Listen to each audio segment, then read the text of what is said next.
here we are at the beginning of the book of Romans, probably the central book of the Bible, which many say it is. But what you find in the first 7 verses is that the Apostle Paul is so delighted in the gospel. And he can't stop thinking about it because he keeps talking about it all the way to the end. And he's really saying, I'm not ashamed of the gospel, for it's the power of God. And I just want to point out several powers of the gospel that the Apostle Paul is communicating that's affected his own life. And with each point, I would just encourage you to just pause and think, oh Lord, this is so delightful. And when you're communicating the gospel to your children, to your friends, to your fellow church members, that the delight that you find in the Apostle Paul is your delight. That's my goal.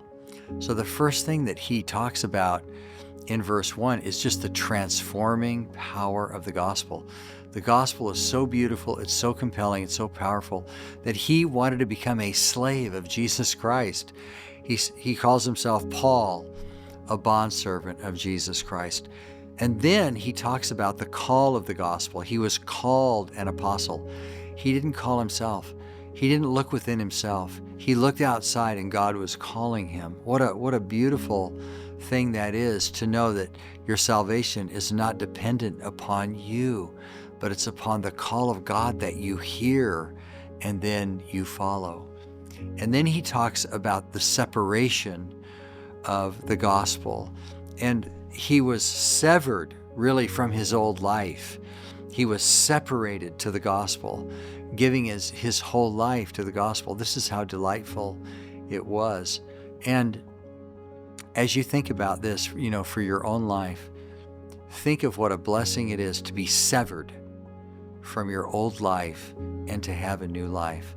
And then he talks about just the continuity of this everlasting gospel, that it was promised through the prophets. It was in the Holy Scriptures, that they all spoke of Jesus Christ, the Son of God, who was born of the seed of David according to the flesh. In other words, this is an everlasting gospel.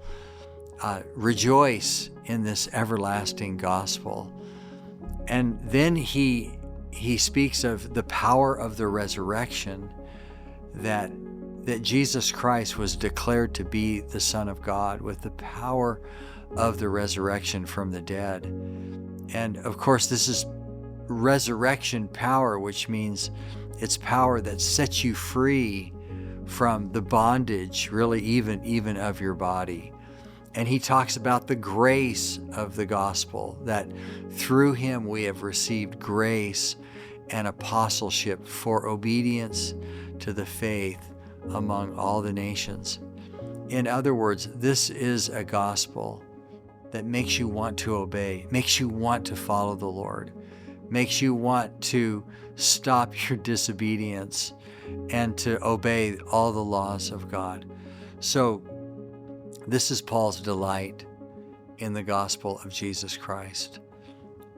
It's something that starts with this holy gratitude for all of what God has done. Here's what I want to encourage all of us to do, just to meditate for a moment on the delightful powers of the gospel of Jesus Christ. When you're communicating the gospel to your children at home, let the Apostle Paul's delight become your delight.